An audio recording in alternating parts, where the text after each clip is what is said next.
189면 되겠습니다. 요한일서 1장 1절에서부터 5절까지의 말씀입니다.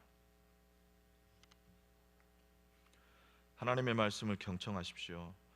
태초부터 있는 생명의 말씀에 관하여는 우리가 들은 바요 눈으로 본 바요 자세히 보고 우리가 우리의 손으로 만진 바라. 이 생명이 나타나신 바 된지라. 이 영원한 생명을 우리가 보았고 증언하여 너에게 전하노니 이는 아버지와 함께 계시다가 우리에게 나타내신 바 된 이시니라. 우리가 보고 들은 바를 너희에게 전함은 너희로 우리와 사귐이 있게 하려 함이니 우리의 사귐은 아버지와 그의 아들 예수 그리스도와 더불어 누림이라. 우리가 이것을 쓰면 우리의 기쁨이 충만하게 하려 함이라. 우리가 그에게서 듣고 너에게 전하는 소식은 이것이니 곧 하나님은 빛이시라. 그에게는 어둠이 조금도 없으시도다 하는 것이니라. 아멘. 네, 이제 새해가 밝았습니다.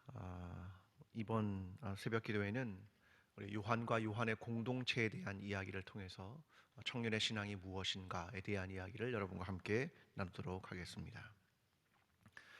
아마 여기 있는 모든 분들에게는 청년의 시간이 모두 존재했을 것입니다. 누군가는 나라를 잘 살게 해보겠다고 열심히 일했던 청년의 시기를 보낸 분들도 계시고, 어떤 분들은 민주화를 위해서 힘껏 싸우셨던 분도 계시고, 어떤 분들은 정말로 공부와 학업에 매진하셨던 분도 계시고, 어떤 분은 뜨겁게 사랑하고 연애했던 분도 계시고, 이것이 우리가 살았던 청년의 시절입니다. 저도 저의 청년의 시절을 가만히 돌이켜보면 저는 교회밖에 몰랐던 청년의 시기를 보낸 것 같습니다. 저는 교회 전도사를 20살에 시작을 했습니다. 만 20살. 여러분 보시기엔 너무 어리다 그랬지만 그때는 그런 일들도 종종 있었기 때문에 20살에 전도사를 시작을 했고, 여러분 보다시피 저는 그냥 교회 오빠 스타일 아니면 교회 전도사 스타일 그냥 그렇게 성장했던 것 같습니다.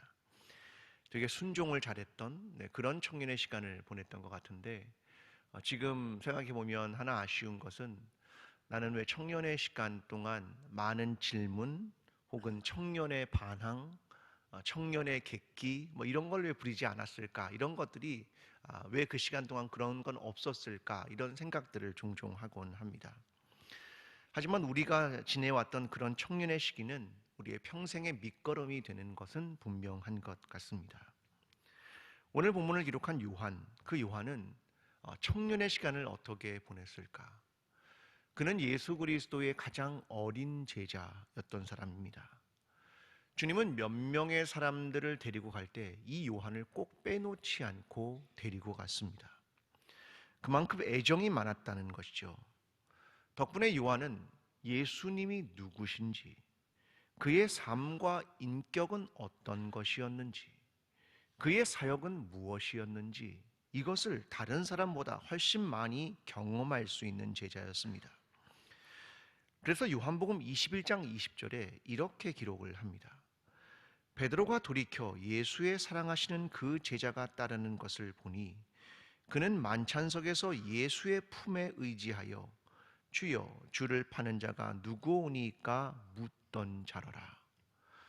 이스라엘 사람들은 식사를 할 때 옆으로 누워서 이렇게 식사를 합니다. 그러니까 누가 누구 품에 들어갈 수가 있는 거죠. 요한은 예수님의 품에 누울 수 있는 흔치 않은 제자입니다. 가장 어리기도 했고 그만큼 애정도 많았고, 그래서 주님의 품에 항상 있을 만큼 주님을 가까이에서 만나고 경험했던 제자가 바로 이 요한이라는 제자였습니다. 베드로는 그에 대해서 약간의 시기심도 드러냅니다. 부활하신 주님께 묻습니다. 주님, 저 요한은 어떻게 되겠습니까? 그는 마음속에 이 요한과의 경쟁심이 있었는지 요한의 미래에 대한 것들을 묻기도 했었습니다. 그렇게 주님과 가까이 있었던 제자, 그가 바로 요한입니다. 오늘 본문 요한일서 1장 1절은 그래서 이렇게 기록하는 겁니다. 자, 함께 1장 1절을 읽어보겠습니다. 함께 읽습니다. 시작. 태초부터 있던 생명의 말씀에 관하여는 우리가 들은 바요 눈으로 본 바요 자세히 보고 우리의 손으로 만진 바라. 아멘. 자, 그는 이렇게 말합니다. 난 그를 들었다. 난 그를 눈으로 보았다. 나는 그를 더 주목했다. 그리고 나는 심지어 그를 만져보았다. 이게 요한이 예수 그리스도에 대해서 하고 있는 이야기라는 말입니다. 여러분, 이것을 우리는 경험적 신앙 이렇게 이야기할 수 있습니다. 이러한 일들은 베드로를 보면 더 선명해집니다. 자, 경험적 신앙이란 무엇일까? 베드로가 어부로 살아갈 때 주님의 부르심을 받습니다. 그의 경험은 변화산에도 올라갔습니다. 변화된 주님을 보고 모세와 엘리야를 경험합니다. 그도 야이로의 딸을 살릴 때 죽음 가운데서 부활시키는 장면을 목격하게 됩니다. 누가복음 8장 21절은 이렇게 말합니다. 그 집에 이르러 베드로와 요한과 야고보와 아이의 부모 외에는 함께 들어가기를 허락하지 아니하시니라. 그러니까 베드로도 요한도 그 죽은 야이로의 딸을 살릴 때 그 자리에서 있었기 때문에 목격을 했다는 겁니다. 그뿐이 아니었습니다. 그들은 실패의 경험도 하고 있었습니다. 물 위를 걷다가 물에 빠지는 경험, 주님을 3번이나 부인한 경험, 이러한 경험들이 그의 신앙을 축적시키고 있었던 것이었습니다. 때로는 놀라운 능력이, 때로는 실패의 경험이 말입니다.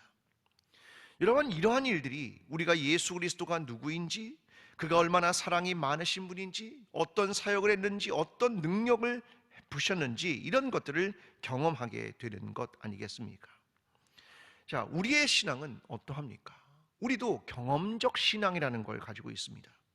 이것이 우리의 신앙을 형성한 겁니다. 아마 저와 여러분이 살았던 많은 시대는 은사 활동이 굉장히 많았던 시대입니다. 그러니까 우리의 경험은 은사라고 하는 것이 낯설지 않은 시대를 살았던 경험을 가지고 있죠. 어떤 분들은 귀신을 내쫓는 것이 대단히 흔했던 시대를 살아가고 있습니다. 또 우리의 경험은 어떤 분들은 재정적인 어려움 속에서 일으킴을 경험한 경험도 있고, 어떤 사람은 엉킨 관계가 새로운 관계로 풀려가는 경험을 한 경험도 있고, 어떤 분들은 하나님께서 우리를 치료하시는 경험을 하기도 한 것입니다. 이 모든 경험이 무엇을 만드냐면 하나님의 살아계심과 주의 역사하심, 그것을 경험하게 하는 것입니다. 그래서 점점 신앙이란 무엇인지를 깨닫게 되는 것입니다. 그런데 이런 경험적 신앙의 한계가 있습니다. 그 경험이 이루어지지 않는 순간, 내가 생각했던 경험이 진짜로 이루어지지 않는 순간, 이 사람들은 끊임없이 계속적 경험을 찾게 됩니다. 그리고 그 경험이 이루어져야 하는 순간, 그렇지 않을 때 신앙이라는 것이 흔들리는 것을 경험하기도 됩니다. 저는 그래서 이 경험적 신앙이 그 다음 단계로 발전해야 한다고 생각합니다. 그건 뭐냐면 고백적 신앙입니다. 내가 그분을 누구로 고백하느냐, 이 얘기죠. 자, 오늘 본문 1장 1절은 이렇게 시작합니다. 태초부터 있는 생명의 말씀에 관하여는, 이게 뭐에 대한 얘기입니까? 뭐에 대한 얘기입니까? 태초부터 있는 생명의 말씀에 관하여는, 이게 누굽니까? 예수 그리스도입니다. 내가 들었고 보았고 주목하고 만졌다. 근데 그게 무엇이다? 태초부터 있는 생명의 말씀이다. 누굽니까? 예수 그리스도이다. 그럼 예수 그리스도를 뭐로 고백하는 겁니까? 태초부터 있는 생명의 말씀입니다. 이렇게 고백하는 겁니다. 그러면 요한이 태초를 본 겁니까? 태초의 시간을 봤기 때문에 지금 내가 그걸 보고 만졌다 이렇게 말하는 겁니까? 아니요. 이건 고백입니다. 내가 경험하지 않았지만 고백하는 거죠. 2절은 이렇게 이야기합니다. 이 생명이 나타내신 바 된지라, 이 영원한 생명을 우리가 보았고 증언하여 너희에게 전하노니, 이렇게 시작합니다. 이 생명은 어떤 생명이다? 영원한 생명입니다. 이것을 고백하는 것입니다. 자, 우리가 2절을 다시 한번 주목할 필요가 있습니다. 함께 2절을 조금 더 읽어보겠습니다. 함께 2절을 읽습니다. 시작. 이 생명이 나타내신 바 된지라, 이 영원한 생명을 우리가 보았고 증언하여 너희에게 전하노니, 이는 아버지와 함께 계시다가 우리에게 나타내신 바 된 이시니라. 아멘. 자, 이 생명이 누군가, 이렇게 설명하는 겁니다. 이건 이다, 사람이다 이 말이죠. 예수 그리스도다 이 말입니다. 근데 여기에 보면 이 생명에 대한 얘기를 동사를 3개를 말합니다. 2절에 보면 보았다, 증언한다, 선포한다 이 이야기입니다. 이 경험이 내 믿음과 함께 합하여서 나는 보았고 증언하고 선포한다 이 말입니다. 이걸 고백적 신앙 이렇게 말하는 겁니다. 이 고백적 신앙이 왜 중요하냐면 보이지 않는 하나님에 대한 믿음과 그 일이 이루어지지 않더라도 하나님께서 결국 이루실 것이라는 나의 고백, 이 고백이 있기 때문입니다. 하나님에 대한 신뢰, 이것이 있기 때문입니다. 사랑하는 광주제일교회 성도 여러분, 오늘 저와 여러분이 만나고 경험한 주님은 어떤 주님입니까? 태초부터 계신 하나님의 말씀이심을 믿으십니까? 그분이 생명의 말씀임을 믿으십니까? 역사 속에 오신 그리스도가 하나님과 함께 하신 분이심을 믿으십니까? 그분이 육신을 가지고 오신 그분이 하나님이심을 믿으십니까? 한 번도 보지 못했지만 그분을 사랑하십니까? 아멘.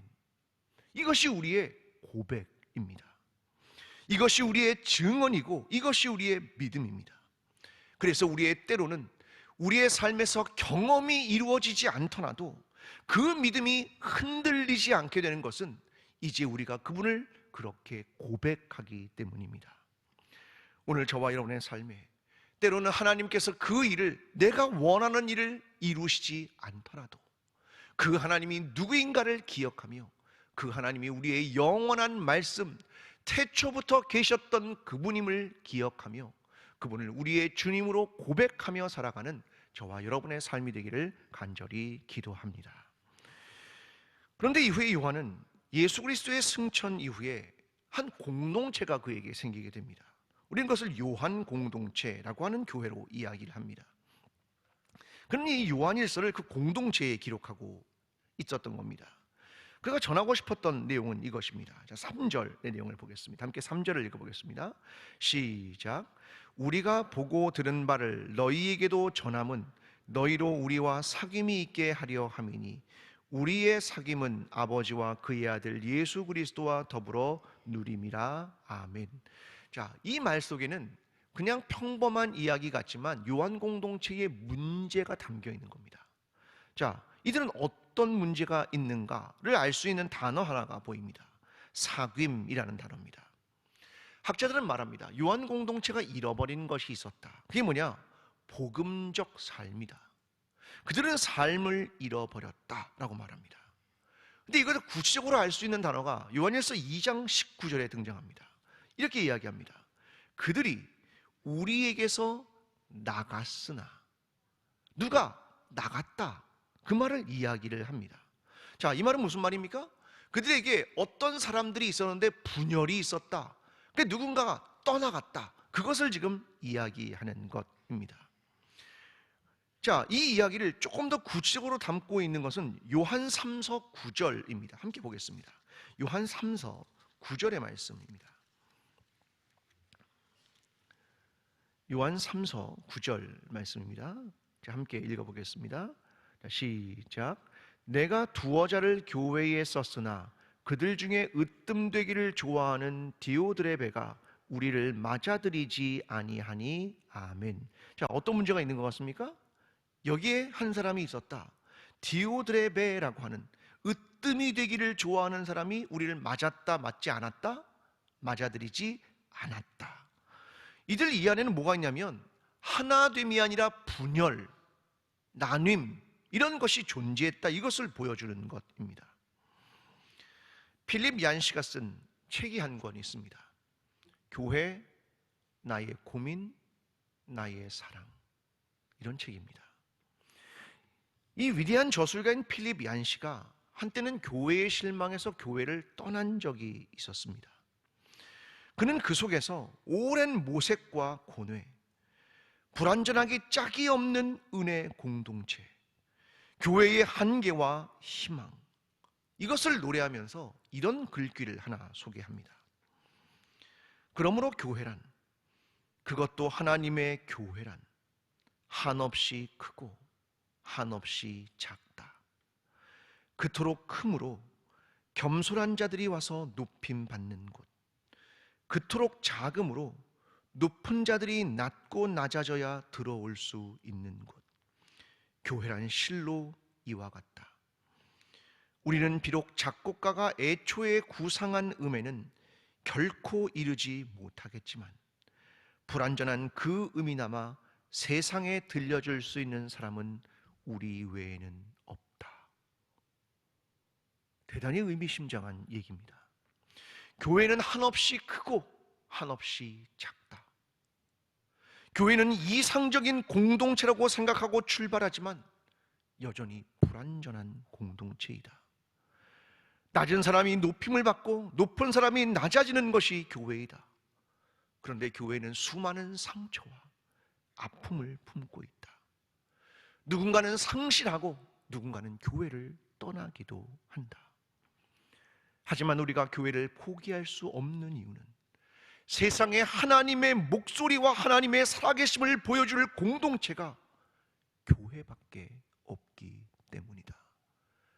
그래서 교회는 나의 고민이며 나의 사랑이다. 이것이 필립 얀시의 이야기입니다. 여러분, 요한이 글을 쓰는 이유가 무엇일까? 요한 공동체를 포기할 수 없기 때문입니다. 여러분, 우리 교회는 다릅니까? 우리 교회는 사랑으로만 가득 차 있습니까? 이상적인 공동체입니까?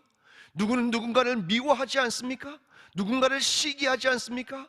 누군가는 자기의 뜻을 성취하려고 하지 않습니까? 누군가는 더 높은 자리에 오르려 하지 않습니까? 그래서 누군가는 상처를 받고 누군가는 떠나가지 않습니까? 그래서 나의 고민입니다. 그러나 나의 사랑입니다. 여러분, 우리가 광주제일교회를 포기할 수 없는 이유가 여기에 있는 것입니다. 그래서 우리는 교회를 위해 기도해야 하는 것 아니겠습니까? 오늘 요한은 그래서 이 중요한 단 하나를 꺼내는 겁니다. 사귐. 너희로 우리와 사귐이 있게 하려 함이니 우리의 사귐은 아버지와 그 아들 예수 그리스도와 더불어 누림이라. 이 사귐이라는 말은 우리가 잘 아는 코이노니아라는 말입니다. 이것과 반대되는 말은 자기 자신의, 이 말이 반대되는 말입니다. 코이노니아라는 말은 공통의, 함께 나누는, 신약 성서에 자그마치 73회나 등장하는 사귐이라는 말은 신자들과 함께 나누는 초자연적 생활, 이것을 코이노니아 이렇게 말하는 겁니다. 이것이 구체적으로 나타나는 건 이런 것들입니다. 마게도니아와 아가야 지방이 어려움을 당했을 때 그들은 봉헌을 해서 그것을 그 어려운 교회에 보냈다. 이게 코이노니아입니다. 또 하나는 복음 안에서 성령의 교제를 한다. 이것도 코이노니아입니다. 이 말을 바꾸면 교회 공동체의 본질은 뭐냐? 코이노니아라는 것입니다. 자, 이 사귐은 무엇이냐? 성경은 이렇게 말합니다. 자, 우리 안에 사귐이 있는데 이 사귐은 원래 어떤 것이냐면 하나님과 예수 그리스도 안에 있었던 사귐, 삼위일체 하나님 안에서의 사귐이 그 기초입니다. 이렇게 이야기하는 겁니다. 자, 우리 안엔 그것 때문에 사귐이 있고 평화가 있다. 그것을 설명하는 겁니다. 이런 미국에 있는 많은 교회들은 예배 순서 중에 평화의 인사 그리고 대영광송이라고 하는 것으로 흘러가는 경우들이 많이 있습니다. 우리도 예배를 좀 알 필요가 있는데요, 이 공예배의 1막은 이렇게 끝나는 겁니다. 자, 왜 교회 공동체가 모이면 항상 그렇게 말합니다. 제가 가끔 얘기하죠. Peace be with you. 하나님의 평화가 당신과 함께하기를 바랍니다. 이렇게 인사하는 겁니다. 한번 해볼까요? 네. 뭐라고, 영어로 해야 되나요? 뭐라고 해야 될까요? 네. 주님의 평화가 당신과 함께하기를 바랍니다. 함께 인사하겠습니다. 네. 이 인사를 다 일어서 가지고 왔다 갔다 합니다. 네. 우리면 아니, 예배 시간에 어디를 걸어댕겨 그러지만 그게 평화의 인사를 하는 겁니다. 그리고 나서는 대영광 속으로 끝납니다. 이게 뭐냐면 평화의 문법을 설명하고 있는 겁니다. 주님께서 주시는 평화와 화해가 있다. 근데 이건 뭘 나누는 게 아니냐면 우리의 마음과 우리의 정을 나눕니다. 이게 아닙니다. 여기서 나누는 평화는 그리스도에게로부터 받은 그 평화, 그것을 전달하고 나누는 것입니다. 자, 이렇게 시작되는 하나님의 평화, 이것을 나누면서 영광송에는 두 개가 있습니다. 하나는 소영광송, 하나는 대영광송이 있습니다. 소영광송은 성부 하나님을 찬양할 때 소영광송이라고 말하고, 대영광송은 삼위일체 하나님께 영광을 돌릴 때 대영광송이라는 말을 사용하게 됩니다. 자, 이 대영광송이라는 것을 왜 부르냐면 하나님 안에 있는 그 사귐, 화해, 하나됨, 그것을 찬양하기 위해서입니다. 그러니까 우리가 가지고 있는 평화는 원래 어디로부터 온 거다? 삼위일체 하나님께로부터 온 것입니다. 그래서 하나님께 영광을 돌릴 땐 대영광송을 부른단 말입니다. 이것이 교회가 가지고 있는 예배입니다. 여러분, 성탄절에도 이런 일들이 늘어나죠. 자, 누가복음 2장 14절 이렇게 말합니다. 지극히 높은 곳에서는 하나님께 영광이요 땅에서는 하나님이 기뻐하신 사람들 중에 평화로다 하니라. 이 말은 하나님의 영광이 이 땅의 평화와 연결이 되어 있는 것을 설명하고 있는 것입니다. 이게 신학적 의미가 가지고 있는 사귐과 평화라고 하는 것이죠. 우리는 이것을 공적인 자리인 예배의 자리에서 하는 겁니다. 그리고 나아가지군요, 예배 이후에는 우리는 어떤 사귐과 평화를 가지고 있는가? 그 다음 질문은 이것이죠. 가족과 친구와 성도들과 이웃과 사귐을 가지고 있는가? 화해하고 있는가? 이것이 그 다음의 질문인 것입니다. 우리는 하나님과의 사귐, 지체들과의 사귐, 이웃들과의 사귐을 하고 있느냐? 이것입니다. 교회는요, 이 사귐을 잃어버리면 교회가 아닌 것입니다. 여러분, 이제 우리의 신앙은 어떻게 나아가야 합니까? 개인적으로 경험한 신앙에서 보이지 않는 것에 대해서 흔들리지 않는 고백적 신앙으로, 이 고백적 신앙에서 더 나아가 공동체 전체가 사귐의 신앙으로 나아가는 것, 이것이 하나님의 뜻이 아니겠습니까? 우리가 서로 인사할 때 그래서 자주 이렇게 인사하는 것이 중요한 것 같습니다. 사랑합니다. 사랑합니다. 내가 당신을 사랑합니다. 그리스도의 사랑으로 사랑합니다. 이렇게 인사하는 것입니다. 우리가 2020년에 만날 때 그렇게 많이 인사하면 좋겠습니다. 사랑합니다. 저는 주일날 그런 인사를 많이 받습니다. 특히 나이 많으신 어르신들이 저한테 와서 뜬금없이 사랑 고백을 하십니다. 목사님, 사랑합니다. 제 아내가 옆에 있지 않기를, 너무 찐해가지고 사랑합니다. 좋은 인사입니다. 사랑합니다. 한 번 더 인사하겠습니다. 사랑합니다. 옆에서 인사하겠습니다. 사랑합니다.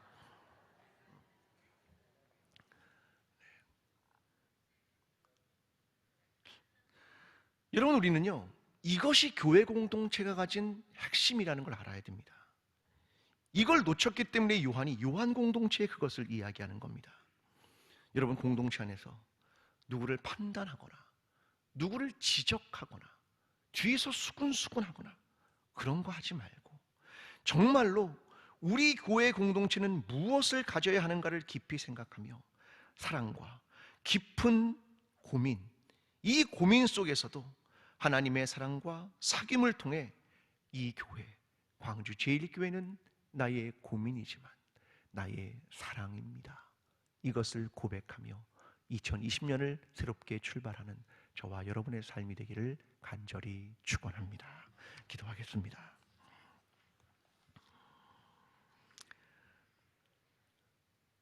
사랑하는 하나님 아버지, 감사합니다.